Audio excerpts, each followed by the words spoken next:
சென்னையில் இருக்க தேவி காம்ப்ளெக்ஸில் இன்னைக்கு பார்த்தீங்கன்னா விடாமூச்சி படத்தோட புக்கிங் ஸ்டார்ட் பண்ணாங்க.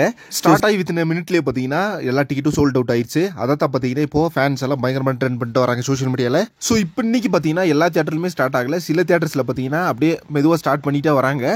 நாளைக்கு ஈவினிங் ஆர் நைட்டுக்குள்ள ஏகப்பட்ட தியேட்டர்ஸில் பார்த்தீங்கன்னா நாளைக்கு புக்கிங் ஓப்பன் ஆயிரும். ஸோ நான் இருக்க ஊர்லாம் பார்த்தீங்கன்னா ஒரு நாளைக்கு 2 நாளைக்கு முன்னாடி தான் பார்த்தீங்கன்னா புக்கிங் ஓப்பன் பண்ணுவாங்க. பட் இன்னும் நிறைய தியேட்டர்ஸில் பார்த்தீங்கன்னா புக்கிங் வந்து நாளைக்கு தான் ஸ்டார்ட் ஆகுன்ற மாதிரி சொல்லப்படுது.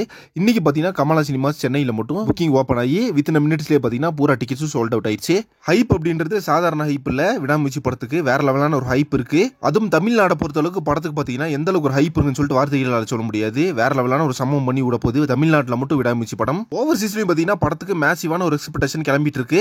அது மட்டும் இல்லாம தமிழ்நாடை பொறுத்த அளவுக்கு பாக்ஸ் ஆஃபீஸ் கிங் நம்ம ஏகேதான் அப்படின்றது நம்ம எல்லாத்துக்குமே நல்லா தெரியும். ஓகே ஃப்ரெண்ட்ஸ், இன்னைக்கு பார்த்தீங்கன்னா கமலா சினிமாஸ் புக்கிங் ஓப்பன் ஆகி வித்தின் மினிட்லயே சோல்ட் அவுட் ஆகி வேற லெவலில் சம்பவம் பண்ணி விட்டுருச்சு நம்ம விடாமூச்சி படத்தோட அந்த டிக்கெட் புக்கிங் அப்படின்றது. ஸோ நாளைக்கு பார்த்தீங்கன்னா மோஸ்ட் ஆஃப் த ஏரியாஸ்லாம் புக்கிங் ஓப்பன் ஆக போகுது. வெயிட் பண்ணி பார்க்கலாம் இது வந்து எப்போ ஸ்டார்ட் ஆக போகுது அப்படின்னு சொல்லிட்டு. இதை பத்தி உங்க ஒப்பீனியன் என்ன அப்படின்றத கமெண்ட் பாக்ஸ்ல மென்ஷன் பண்ணுங்க. நெக்ஸ்ட் ஒரு இன்ட்ரெஸ்டிங் பண்றேன். Thank you friends.